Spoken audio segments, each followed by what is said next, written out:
KEXU 96.1 FM, Pole People's Revolutionary Radio. I'm JV, And I'm your girl, Tina Marie. and we're here with Free Aztlan with the brother DoggTown Dro. Was That's that what's up. Welcome to Free Aztlan, brother. right on? And we're here. This brother right here has some music. He has that revolutionary culture that he's sharing with us, blessing us with today. And we're gonna be hearing something of his a little bit later. But first, we're gonna get to know the brother here. And some of you know him, some of you don't, and you're about to know him. I mean, this brother's on fire right now with his music, and especially this song.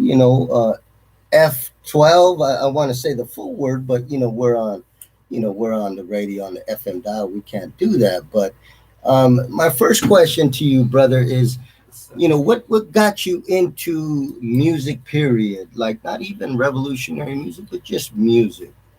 All right. I mean, as a Africano, I mean, it's almost as if we're bred with it. You dig? Like it's. I feel like it's genetically inherited, and it's a part of a culture of any African boy growing up for real, or really anybody of black and brown descent coming up in the urban environment, particularly, or wherever you might be. It could be in Africa, it could be in South America, but and my parents also indoctrinated me with this. So my father is a bass player, my mother was a vocalist. I was raised by Rastafarians that played reggae music all day and night. So my pop nurtured the gift, and I tried to shape it the best way I could. And you shape it well, brother. I mean, yeah, it's fire, brother. But and that's the music. You got into music by as you said. You're descended. You are of African descent. So and as indigenous people, or third world people, black, brown, and Asian people as well, we do come from cultures that celebrate music, where music is medicine for us. We could go into the deepest jungle villages, in the mountain treetops, where our people descend from, and we will find them celebrating music and using it in healing ways and spiritual ways and many different ways that help liberate people from different social ills. But that's the music. You got pulled into the music. Let me ask you, as a man growing up here in the United States, we are exposed to so much of this capitalist propaganda, all of this stuff that we grow up as kids, just seeing it with our neighbors in our schools, on the television, or what have you.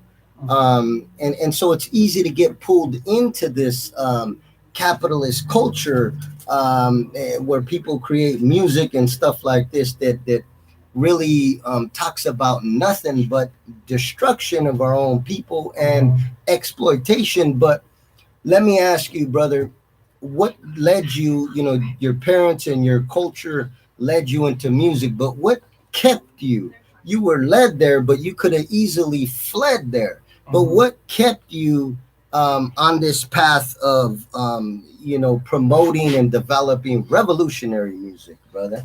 Yes, sir. Well, I want to go back to the indoctrination of being conditioned into capitalism. Like with respect, you said it's easy to succumb to. I would almost say it's almost a compulsion. It's almost a requisite of any American raised America. And when I say America, I spell it with three. But anyone raised here in America are like by proximity indoctrinated into this capitalistic culture where we want what the white kids have, and we want to enjoy these materials. It's without intervention, you just succumb to it. So without either some educational or cultural intervention with somebody can derail your trajectory, just pure capitalistic, materialistic nature, unless somebody can offer you an alternative, which is not a mainstream thing. You're not going to find it unless you listen to this radio. You're not going to find it on the radio. You're not going to find it on the TV and movies. And so we get engulfed into that without direct intervention and or intellectual objectivity. So if you verse yourself, where we're not all so fortunate to have access or be privileged to engage in certain intellectual expansions, like by way of history classes, or extracurricular beyond mainstream high school curriculum and such. Sometimes if you can objectively learn your history, not just the whitewash version, but if you can objectively learn your history, then that will derail you automatically, granted your ethics are intact. So that part. For myself, I want to say that and honestly, I like growing up rapping and rhyming and stuff. Like, of course, motivations are romance and cute ish, and then I graduate as I mature and as I engage into the street. Now I'm talking about generally what my life incorporates, as well as what I'm keen to listening to, which was dope boy music, a lot of gangster ish and such. So living this dope boy lifestyle through my late teens and my 20s. That was what my gift would manifest into. So I just talked about street stuff and dope boy lifestyle, but the violence and also the braggadocious ish that comes with that. However, as I got older, got into my 30s, and I started to decalcify that mentality of that is what a brother like me is supposed to sound like. That's what a brother like me is supposed to speak on. That materialistic, superficial, dope boy stuff, which granted, like, I kept it a buck about it, but what am I propagating ultimately? I'm propagating a lot of ignorance. So as I got older, and I'll be honest with you, what it started with? It literally started with me mocking woke poets and stuff. Like I was the standard acapella spoken word sounded so corny to me, and then I was like listening to a lot of battle rap, and then I started out mocking them, but I was saying substantial bars, and then I just went with it, and then kind of graduated. I mean, and it's not to say with that I wasn't recording a lot of like FTP stuff. You dig? Like, that was always ingrained in me. That FTP energy has always been ingrained in me, and I didn't understand what it was as a youth. You dig? Like, I didn't understand why it was FTP. I just was culturally indoctrinated into that lane. And then into my 30s, I learned why it's FTP. I learned why it's like duck the police and all of that. You dig? Yeah. I'm being mindful. Absolutely. We're on an FM station, And then it wasn't so popular, and then 2020 I kind of got activated politically to engage, and I couldn't even write about anything else. Now at that point it was movement material or nothing, and there's so much to be said about it, more so than braggadocious dope boy or street level certain stuff. Dig? So yeah, absolutely, brother. And you brought up a good point. You talked about something a lot of people don't identify. They cannot perceive it, but there is something that you brought up and said something like, a lot of people out here don't have the time to sit there and study and study the inner core of our oppression. So they Mhm. see the FTP and all this stuff, but then that's very important.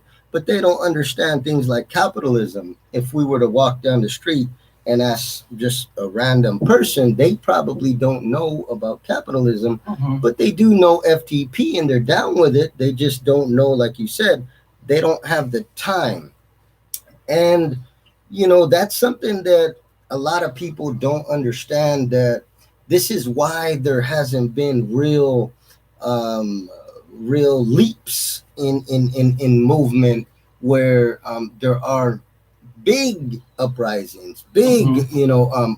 revolution, because the majority of people are not on that level. They're not on that level because they don't have the time, or as some put it, they don't have the luxury, the leisure time Mhm. for political study, for understanding what we are up against, what we are dealing with and struggling against, and why.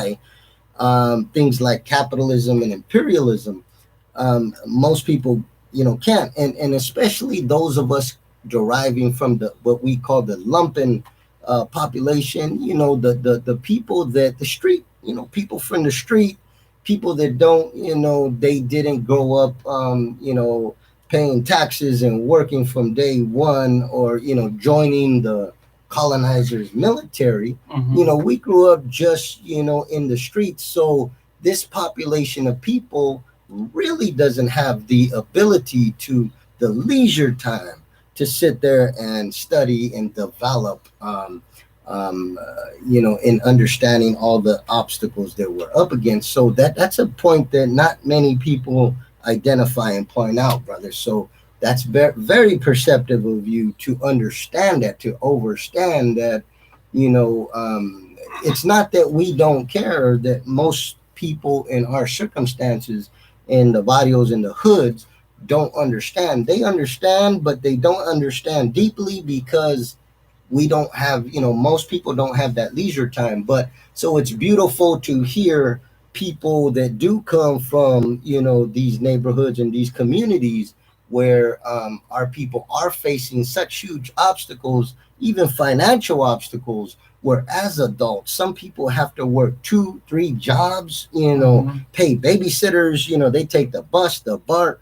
They don't have time to sit there for hours to study, the social ills that they are facing and up against. Mhm. So it's beautiful to hear you identify it and point that out, brother. But let me ask you this: in your, because I see you as a cultural worker, brother, as somebody who's developing culture for the community and developing it in a way that points out the reality, not this brainwashed stuff that Americlan, as my sister Tiny says, as Americlan develops and wants us to understand, but you are giving it to people uncut, the way it is, raw, without sugarcoating anything. This is what it is, and this is how we feel, and you have a specific cut. It's called, F12. So I heard it. I love it. I mean, this is like fire, brother. I'm surprised it ain't, it should be like, but of course, music that speaks truth to this power of white supremacy that we are up against, it's really going to get stifled. It's going to get, it's going to face obstacles that somebody like, Britney Spears would never Mhm. face, brother. I Mhm. mean, and so I understand that. But this song is, I think a lot of people, especially families who's been affected, they call them justice families, they call them, people that the pigs have murdered. Mhm. And as a family member of somebody who was murdered by the pigs, Mhm. my cousin, my primo, was murdered by Sounds APD Mhm. in the 70s, brother. They went up to him in his front yard, shot and killed him. He had no, he wasn't doing nothing. They shot, killed him. Of course, in the 70s, they didn't have all these organizations and nonprofits and all these groups, and they had nothing, brother. So my family grew up with it. I was born into knowing the pigs kill us, Mhm. the pigs are terrorists, don't interact with them, and if they approach you, try to get the hell away from them. Right. This is how I grew up. So it's beautiful to see these so-called, justice families now, and they have support systems and networks. My family grew up. There was no network, brother. We grew up just they will kill you.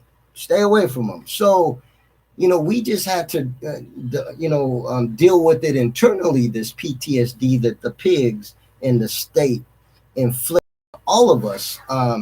So my thing is this song. I think to me, it touched me because of that. And I see my cousins who are older than me grow up without their father. And of course, they were traumatized in ways that, and we're talking prison, we're talking everything you can possibly think of, they have engaged in because, dealing with this trauma makes people react in certain ways that they probably wouldn't if they didn't have this form of trauma. But my question about this song, I love the song, brother. What made you write this song? Are you a family member who was affected, or do you have friends? Or what turned you to say, you know what, I need to collaborate with somebody? I just need to work on this song F12, brother. What is that about? I appreciate that. Well, I don't know. It was something that like had to be done. Like it was something that just like my persona embodied is this F12, this duck the police energy, and especially after jumping off the porch for the movement in 2020, it's all that I could expel, and I had to convey it in a certain way, and I had the opportunity to activate and collaborate with a huge inspiration and my mentor and my captain, my OG Equipto, and it was like, I didn't even know that he could rap like that, because like this is a trip is that Equipto's is a Bay Area rap legend fixture, but I didn't grow up like I grew up listening to New York City rappers and stuff. So a lot of people hate that I'm a brother from the Bay, but I didn't hella tap into that because I was counterculture. I was wearing Yankee caps and listening to Nas and AZ and Cameron and Dipset. I like If I Ruled the World. I love that song. I love that song. But like I'm West Coast to the core, but like I was like lyrically like adherent to that New York City stuff, and so I never listened to Equipto, but it was just like, and he had heard like a couple of poems I think I did, and like I just felt his energy, and it was just like a required collaboration, and so he was all like, all right, bet it, make the proposition, we'll see what happens, and he loved the proposition, we went with it. Now, like I said, like it was something that I felt like I had to expel.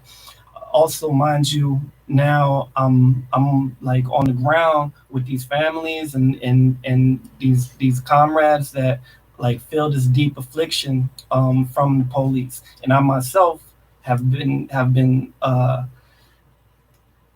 I've carried with me this pain and this angst and this affliction from the police, this trauma from the police, the state repression system.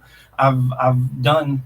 I'm old enough, and I'm not even hella old, but I'm old enough to have done hella time for marijuana. You dig? Like something like if you're a '90s baby, a 2000s baby, it doesn't even register to you as like a narcotic or illegal.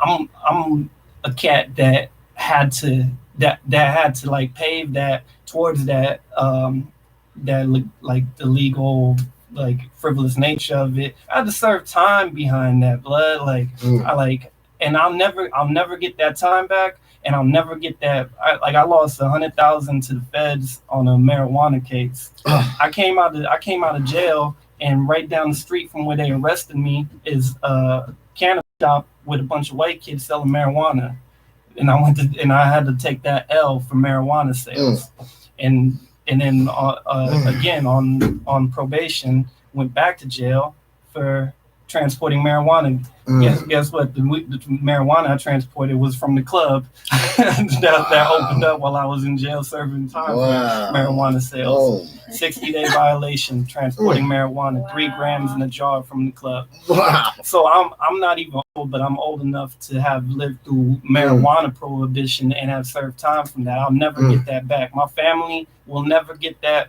trauma remedied from losing their baby boy to the system from that. It doesn't stop. Like I went to prison and did 2 years for possession of a weapon that I didn't know what the weapon was until 5 years after I got out of prison. As word, when I petitioned to expunge my case, I had like, cause I knew I was in prison for a case that wasn't mine.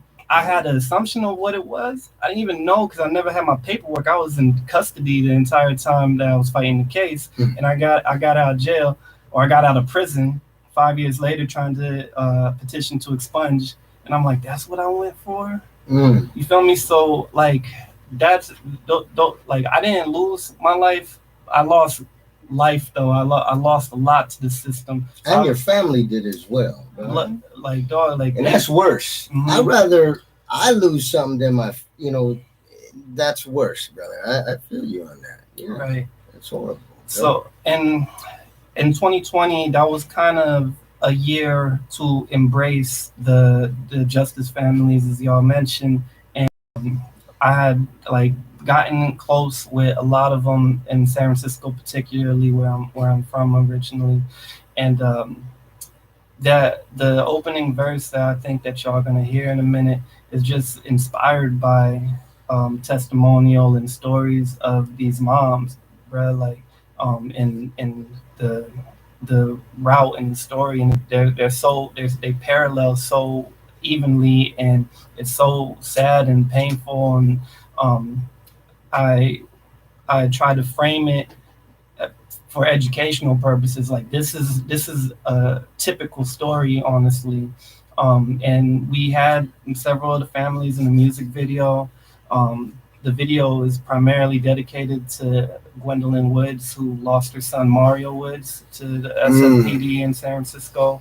We have the parents of Alex Nieto, who was murdered in San Francisco. We have friends and family of Jesus Adolfo Delgado, who was murdered in San Francisco. Derek Gaines, who was murdered in South San Francisco. Sean Monterosa, who was murdered in Vallejo. Executed. Yeah. So many of them are in the video, and at the end of the video, we put the names of every individual that was murdered by SFPD in the last 10 years. So it was a tribute for the moms and the families, children, and it serves as education, because like we're not backpackers. Like I'm not a backpacker, blood. Like I'm from the streets and put in work in the streets, and like no smut on my name. I've been a buck my whole life, and I hate to think that it's cliche that like woke rap or movement raps gotta sound like some backpack stuff. Like this ain't no backpack over here. So. That part, bro. Yeah, absolutely. Absolutely, mochila. Yeah, sí, mochila. And mochila is backpack in Spanish, so absolutely, yeah, no backpack, but no backpacking. But we hear of these families in recent times, and it's sad that there's a couple of people that make music that highlight things that target and destroy us in our communities, like you said, like your music with the justice families.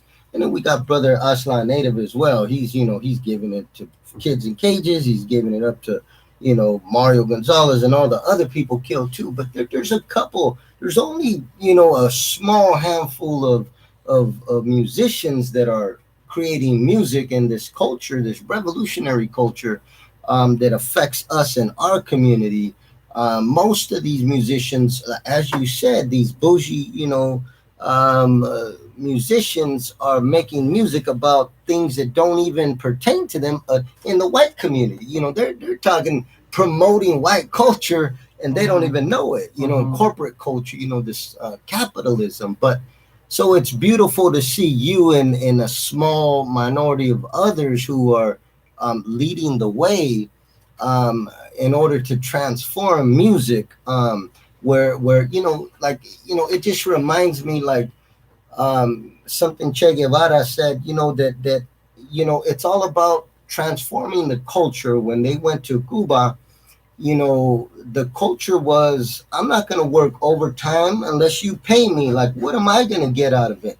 That's the capitalist culture.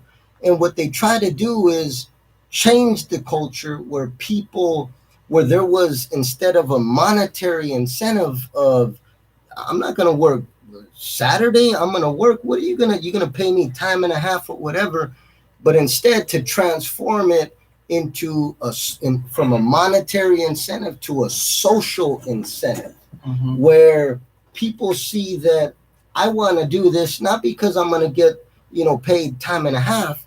I'm going to do it because, one, it's the right thing to do, but also so that my community can see that how dedicated I am to the people, right? That's a social incentive. That's an acknowledgement. And even if we're not trying to be acknowledged, but we are trying to influence people to do what's right.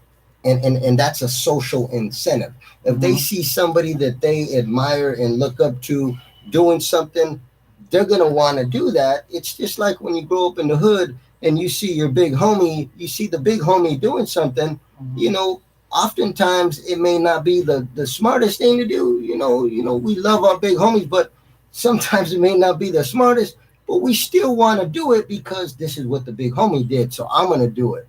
And if that means somebody's going to get hurt out of it, so be it.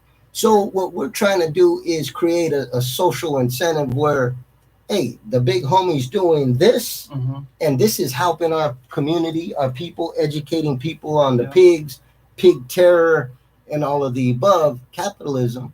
And so hopefully we can transform, because it's like this organization. I don't know, you know them, United Players. I'm sure you know them out of Frisco. And the United Players say, it takes the hood to change the hood. But, and I don't know too much of United Players, but I do know that there's something very truthful about that. Like, you can't come into the hood and transform it, because nobody's going to listen to you if you ain't from the hood. Like, you know what? Who is this fool?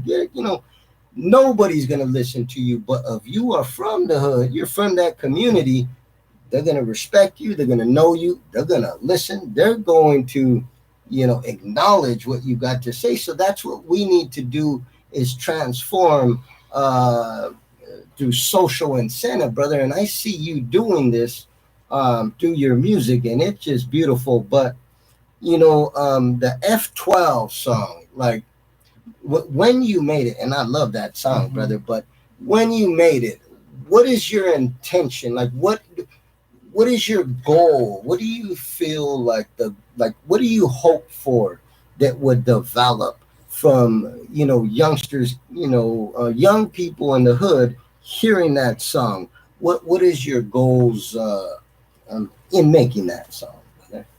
Well, F12, like, it's becoming this movement culture. You dig? Like, we didn't come up with the term by any and all means. It's from the South, I believe, but we all know what it means. Absolutely. And now we got F12 hoodies, and I'm wearing an F12 there it hat. is there. Look at And there it's it all from and by the community. You mentioned United Players. London Breed buys those hoodies. London Breed pays for their hats. They do go to the hood, but they also be with the police, and that's what the difference here is, that this is 100% community. This is what grassroots looks like. We don't duck with the police in no way. We don't duck with London Breed in no way. You dig? This is like we all know we're not no nonprofit, so that means that it's all community, it's all grassroots. We have no government nipple over here, so we can say whatever we want. If we want to say F the police, we have no reservations of that. If we want to say death to this clan America, we have zero reservations from that. If we have a critical thought about any particular politician, we have no dependency on anybody to censor or control anything that we feel is necessary to say for the people. You dig? At our, it may be at our detriment. You know, we may lose sponsorship. We are not super popular. I'll be a buck with you. People don't love F12 because we represent the resistance counterculture in San Francisco rather than bringing police to the hood or being sharing a podium with the police chief right after they acquitted. Sounds like a Capulia, I know in San Jose. But it's getting good, folks.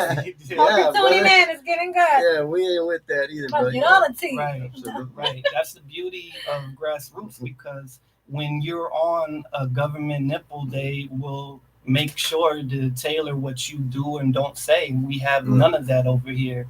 So, it's F12, FTP, duck the police, duck the mayor, duck these black ass supervisors, and we have no reservations. Yes. All of that. You did. So, and those running for governor too. And the colonizer in chief. We agree with you, brother. This is the beauty of independent institutions like Poor Magazine. This is why we are able to talk about, things like F12 or what have you, or, just point out, that capitalism is, poison, and that, the state repression that we face as black and brown people, and white supremacy's, foot on our necks, on, their boots on our necks.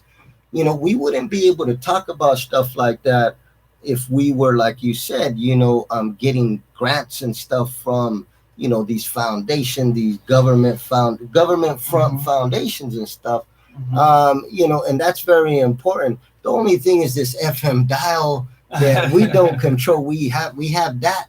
But other than that, we could pretty much talk about, whatever we want and criticize white power, how we feel. But and that's important because so many of us grow up, brother, as you know, in the schools where they force us from kindergarten to salute this colonizer flag, brother. That's disgusting. So, we grow up like this. So many of us don't know. We know no better. Those of us who do know, it's important for us to teach in any environment in any way we can. You're teaching through music, me and Tina are teaching through the radio and through books and stuff or what have you, but we have to teach wherever we can, each one teach one. But, Tina, did you have a question for the brother? I mean, well, I know. Powerful brother. Right? Yeah, of course. Joe. Yeah. We've been on the front lines together. Joe really is with it. I'll co-sign. I'll co-sign on that. I've seen it. So there's no like off and on. He's not a chancla.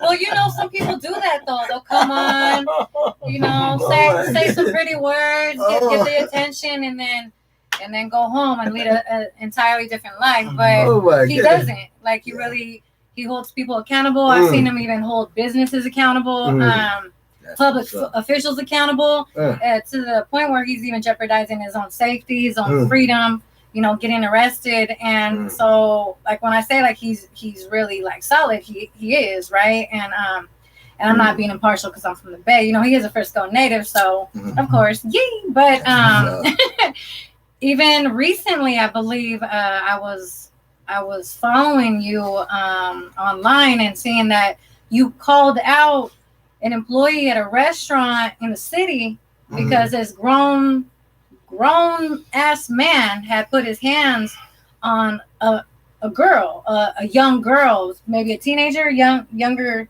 a child, someone's child, basically, and he saw it, and off top, there he goes, and he's holding this man from, as we need, right? We need men like this holding other men accountable. We really do need that, and I don't feel enough people understand that.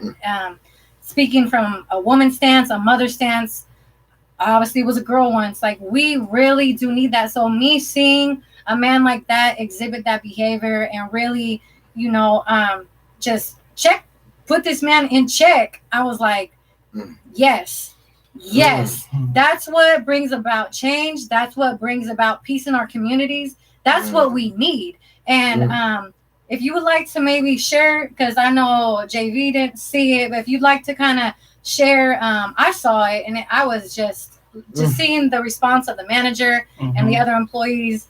It was very disgusting, and I will never spend my money there ever. And I encourage all the listeners, we need to boycott this place because that behavior completely unacceptable. Completely. Our children should be able to be safe, walk in the streets. Little girls who are 90% of victims in the United States of violence should be safe and protected. So the fact that this management, this restaurant did not take those proper steps to ensure the safety and ensure the situation was properly addressed, that's problematic. And they are a part of the problem. They try to make Dro a part of the problem. He is not the problem.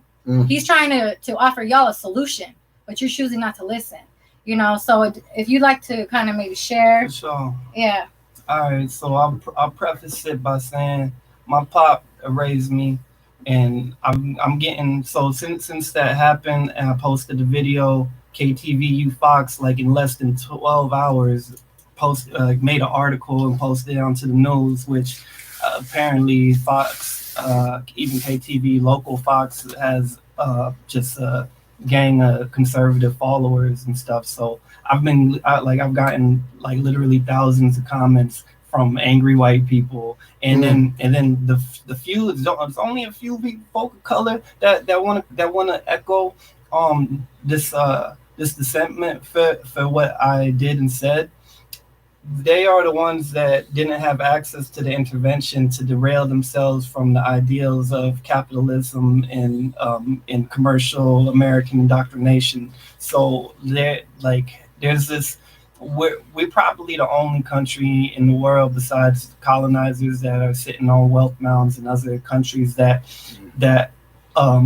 unequivocally value material and property over life and blood and flesh. You dig? I feel you'd be hard pressed to find humble tribes that would value material over somebody's safety and their flesh and their well-being, emotional, physically, and whatnot. And my pop raised me with these principles.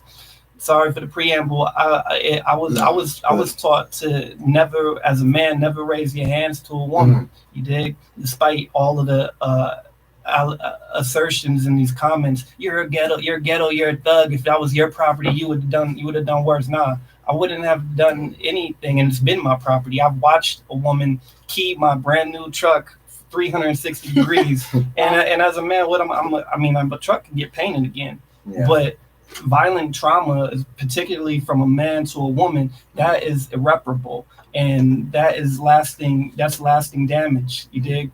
And it's not worth it. So to answer, get back to what actually happened, it was Saturday night, just this past Saturday night, and I pulled up on Haight Street, grabbed a slice of pizza, and walked back to my truck. As I got back in my truck, about to smack this pizza, and I look over and I see a very small, very petite young girl, and that's the extent that I'll describe her, because I wouldn't want to provide any more identification to the young girl. But she was very small, very petite, and clearly very, very young. Now she made the decision in daylight to throw her little tag on this wood parklets. I love that. who am I to judge? Love that. Making it pretty. Yes. So it's these Frisco, sure, hella Bay Area cities got these parklets now, little patios outside on the street that they can let white people eat under. They won't let brown people sleep under, despite how much rain it might be pouring at the time. Whatever the case, man. So she throws her little tag up on there, and this very large white man, because I'm gonna tell you, I'm 6'3", and when me and him had to stand face to face, he was clearly taller than I was. So Wow. I conservatively gave him 6'5". If he ever decides to speak up, he can clarify. I don't know if he's 6'4" or 6'7", but I'm gonna give him 6'5" because I'm 6'3" and he was taller than me. So this large white man, and he was heavy. He looked like he had some weight on him. He was Yeah. pregnant. Yeah. So Yeah. He looked a little swollen, not in a good way. no, he was a doughy cat. But, he emerges from the doorway of the 1700 block. There's a bar called I don't know if I'm pronouncing it right, Alembic, but Alembic on the 1700 block, and this doughy white boy, tall as hell, named Brandon apparently, comes out, and he blindsides the girl. He like sneaks up to the side of the patio, and she can't see on her blind side. She's focused, and he just shoved her on the ground. Didn't no verbal warnings, no non-physical intervention, no attempt at any sort of intervening method besides just went straight to violence. This large white man just and she smacked flat on the ground. Looked up, and he just began cussing her out. I can't even repeat it. That fact. He began cussing her out and just traumatized and distraught. And then she like kind of put herself together and got up. And then I'm sitting there. My first thought, well, I rolled my window down like and hollered like, "Blood, you putting your hands on a female?" And he just cold ignored me, walked back to the bar. Sis got up and got the striking off. And I'm sitting there, all right, do I try to offer her consolation or do I see about blood? And then I decided, no, I'm gonna see about blood because I don't think she want to see another big dude hop out the car and be like, "Hey," you know what I'm saying? So I was like, I'm gonna see about blood. So I'm like, and I promise you, this is, I do not want to do this. And people have attributed like, oh, you be looking for attention, you be looking to do this. No, I do not like doing any of this. You've seen me do this too many times, and like it's not something that like I pride myself in the ability to do it. It's just, to be honest, blood, like I would feel like a sucker if I don't do these things. A, B, I record it when it happens because I have OG comrades that I want to make sure I'm held accountable to, and that they could, critique and give me direction or, co-sign what work I may or may not have to put in. You dig? And lastly, it'd be an educational opportunity for hella people to see it, and it'd be a play to try to encourage people. Like let's normalize this. I don't be feeling like it's hella exceptional when I do these confrontations, and I be putting myself like I said, blood is taller than me. He might could work me out. Like I don't know what the outcome is gonna be, but I feel like indebted as a man. While I have a strong back, I gotta push myself forward in advocacy for those who aren't either here at the moment or can't do so themselves. That little girl had no play in that matter. She had no action. There was no recourse for her. She could not do or say anything at that point. And we're not going to even worry or discuss the merit on whether she should have been or shouldn't have been tagging. What is an absolute here is no man should ever put their hands on a woman, especially for something so frivolous and so whack. And especially a little girl. No adult man at all belongs putting his hands on anyone's child, especially a little girl. And like Joe said, not even a verbal warning. Not a, hey, what are you doing? Nothing. You just, this problem, you need to address the parent. Yeah, this adult man chose to brutalize this child. That's what the issue is here. So, and it's, I can't believe people are really going in on you online. That's disgusting. Oh, yeah. And that is absolutely disgusting. I commend you. I'm so proud of you. Absolutely. I'm so happy. I appreciate it. I just hope it reverberates and that people like heed that message. Like, don't do that, blood. Like, there's nothing cool about that. And it's weird. Like, I'm honestly blown away. I'm still trying to settle it in how enthusiastic so many people were about. He should have punched her. I would have punched her. You should have. He should have kicked her teeth in. Like I'd you come out around me, I'll shoot you. Like all this mania-ish over property. Like like honestly, it would the little bit of paint that she did is gonna be faster to clean than it is gonna be to mop the floor of that bar. And it's you in Frisco, you in the streets. You whenever you got something shiny, nice and pretty around people that are not doing so great, we're gonna express ourselves one way or the other, and it might be that way. So you're gonna keep a can of spare paint on deck for these matters, and he has that. We know they have that.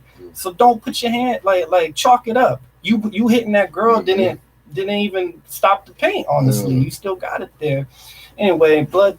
So I approached the and you know what my favorite part of the video is that when I open my door and I get out the car, you just hear this deep sigh. That's all I like. My biggest memories because I don't like doing that. I'm just like. Not this again. Here we go again. Gotta teach grown men how to act. And I don't love I don't like being called all these racist terms because I know what it brings and like I could have easily took the video down and been like I'm gonna withdraw, and that's what they're trying to bully me into submission. Be like, take the video down or else we're gonna come after you. Like I get hella threats. Wow. I get called hella racial slurs and terms, hella extra ass DMs and violent assertions and just manias. But like my skin is getting thicker and I don't like it. I'm not gonna act like it doesn't but like bother me at all. It just affirms what I'm fighting against, honestly.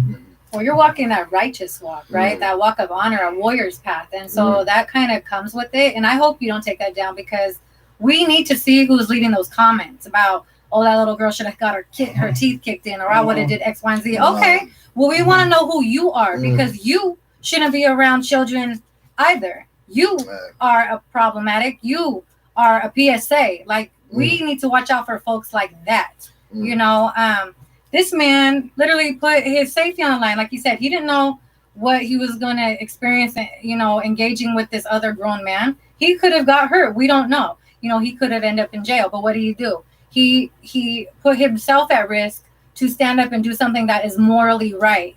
And that's what a lot of more people need to do, not just men, women as well, or however you identify, non-binary folks. If you are a human being, the moral and righteous walk is what we should be doing, and that's what brings about change. And this is what Dro is doing. So I hope folks do take what he did as a lesson, and he's done this before. Like he said, it's not the first time, it won't be the last, you know. So I do commend you, and I think we do need to be boycotting that place. What's the name of that restaurant again? It's a bar on 1700 block of Haight Street called the Alembic. Alembic? How do we spell that? It's a weird term, but it's a weird word, like Alembic. I believe is correct. Okay, so y'all hear that? So if you're in Frisco, do not give them your money at all. And Brandon from there should be fired. So I hope y'all call and demand that he be fired. And Katie, you need to get removed for immediately resorting to calling the police on a black man for such a non-violent thing, like the co-manager, co-worker. That was a woman in the video? The woman that, okay, Katie. comes up to me after confronting Blood about first I asked him for Blood, tell me who you work for. I need to speak to somebody about your behavior right now. And he's like, I'm the owner. Okay, that blew my mind, but all right. And then this woman came up and I'm like, are you the actual owner? She said, I'm also an owner. And she's like, you need to immediately you need to leave. Like, do you know what this man did? You need to leave. That's like and then I look around and I see nothing but white people. I was watching your feed. I was like, wait a minute. And so my black ass in there, and they like, oh, you just dim the lights in here and you need to leave, basically. And I honestly think the source of hate, because I want to not think that man not hitting a woman shouldn't be so unpopular. Um, but a black man going into a white business and talking to these white capitalist owners in that tone, which I didn't just immediately go into fifth gear. Like I said, can you speak to who you work for, please? Like I said, please and everything. Like I was exercising.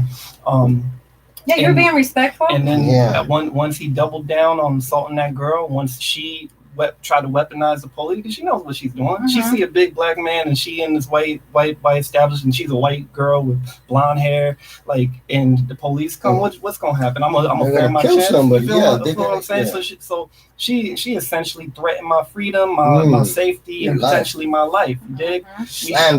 We all know that, and she's lived through 2020, so she's got no right to ignorance to think that this couldn't result in my demise immediately, and for what infraction or for what violation? Because I'm putting to you that this man assaulted a girl, and there needs to be some accountability here. Now I need to be restrained by armed white men now. So she needs to be removed.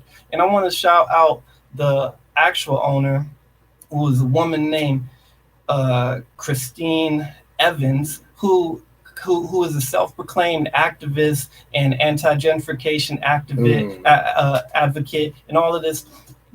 She owns several businesses, one being the Alembic, where she's the majority owner. And you would think that somebody that claims to be our ally would have zero tolerance for that. Well, that's very important that you point out. That's the flip-flop. That's very important, because what that is highlighting is the class contradictions, brother. And that's something else that people don't, people talk about, national oppression, white supremacy and all of that. And that's true and that's good. But there's also, something called class contradictions as well, because, people that come from different class social strata, they have different class interests. They could even be black. They could be brown. They come from a different class, brother, and they don't have our interests in mind. And so that's a perfect example that even if somebody claims to be, a so-called activist or what have you, a supporter of, whatever, or be, brown, black, Asian, what have you, but they come from a different class background, their class interests, their, is going to determine how they move when in regards to you, in support or against, or not coming to your defense because their class background, their financial class criteria is different than ours. And so they're gonna move with that crowd, and they're gonna be like, and so that's a good example that she did that, because sometimes that's needed, brother, because if we didn't have, it's kind of like the omateo, or, in other cultures, they call it the contradictions or what have you. Chinese call it the yin yang, what have you. But there's the opposites, the duality and everything. And that's the thing, is we don't want that to happen in our community amongst activists and what have you. But it's needed. There's something good that comes out of that, because without that, we can't identify. We won't be able to learn that just because somebody's marching in the streets with us, they have a different class, the class background than us. And when things go down, when that civil war pops off, as it will eventually, when the civil war comes, you're going to see people, brown, black, what have you, split with the oppressor, with white power, because their class background, that's gonna, that leads them, it guides them. Like, what, you guys are cool, I love you, but I gotta go with, protect my, whatever. So interests, absolutely, shows their agenda, their intention. And it's like weekend warriors, it's like, oh, look at me and taking these pictures. Oh, I gave this cool speech on Roe v. Wade, but then you have a black man come into your business and hold a white man accountable for pushing down a child, and now all of a sudden there's a problem. But weren't Absolutely. you? What happened last Thursday, Christine? I thought you were marching with us, or not, because we know some of y'all don't march, okay? And I know y'all know who I'm talking about, but So there that's was for another show. there was sexism in play, there was classism in play, there was Mm. violence in Racism. play, there was racism in play, there was police terrorism in play. And what does the owner do? A self-proclaimed ally and anti all of that did nothing. Did nothing. Gave some weak lip service to do damage control to try to salvage patronage at her bar, There you go. and it's performative. We're sick of it. Like, we'll take actionable steps. We like, you can chant with us. What's that doing? What tangible effects we receive from that? You ain't like, you actually were in a position to exercise your principles and your politics, and you chose the latter. You chose passivity.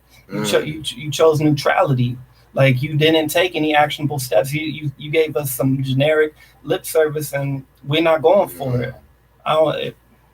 Opportunists will get no love. Opportunists, and also there's gender oppression that was involved in this incident, right? That's what he said. Man, yeah. the patriarchy, all of that stuff. So, there's a lot of stuff going on that we are fighting. We're uphill battle. We got an uphill battle, and yeah. So we got a few minutes left. We got about 3-4 minutes left. But brother, is there any way? What if somebody out here is listening, heard your song, feels it, loves it, wants to listen to it, wants to listen to you or learn from you or work with you and support you? Do you have any contact info that you can share with the listener? My only contact is my Instagram. That's at DoggTown Dro, DoggTowndro.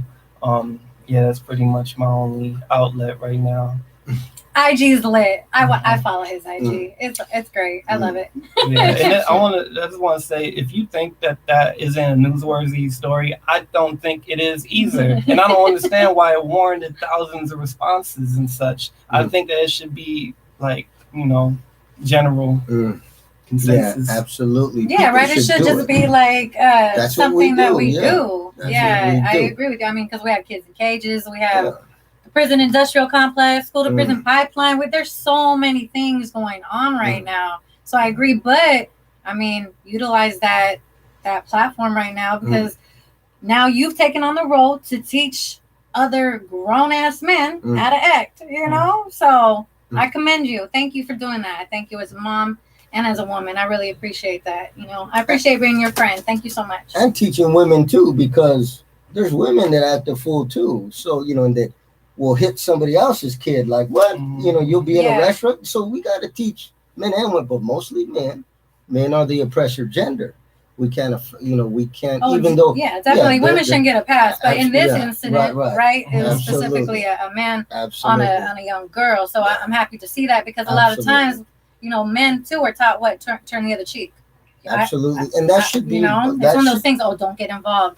And that should be regular, that should just come naturally, that you don't let, people that need to get, you got to correct certain people when they're, they get out of line like that, or doing other things they shouldn't be doing. You got to regulate on them sometimes. But, we have to, but I think that's a perfect example of, people talk a lot about community control. This is community control. What is community control? It's a lot of things. One of the things it is, we got to keep our community safe. How are we going to do that? Us safe. We have to, sometimes we have to, step in and keep people safe. We have to keep our people safe. And that's just the way it is. And, that's part of community control. Community control is when we have, we are able to ensure the safety of our community. And sometimes it gets messy, and sometimes it does, and that's just what it is. You can't be afraid. Your producer wants you to know that you got the song queued up for you. Oh, okay. We're gonna get it then right now, and we're out of time, but we're gonna leave you with this song. This is Brother's song. This is DoggTown Dro, DoggTowndro. Holla at Instagram to see that sucker play himself for real. And I just want to say final words. That we have a guest dropped in too. Our comrade So Gata is here. What's up, sister? What's up, That's girl? what's up. How you Say hi. doing? Say hi. To What's the up? I'm ready to give my whole lot of enchilada on the prison industrial complex for another episode Oh, that's because what's up. the statute of limitations finally passed, Joey, and I'm about to give the lowdown on my Oh. experience at Elmwood Jail. Oh, that's what's up. That's for another Okay. day. I gotta Yes, prepare with absolutely. We're the gonna be- diaries and some of the stories that the men gave me an M8. Oh, damn, M8. Shout out. Yeah. Okay. And we're gonna and with that being said, we love we got the sister here, but so Gata, and we're gonna go ahead and let the brother. There you go. There Hi, you Mom. go. My There you cousin go. Abel. What's up, Abelito? That's what's He's up. on 65th down the street. Love you, Ooh, cousin. That's what's up. Primo. And go ahead and leave us, brother, with this F12.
Yay!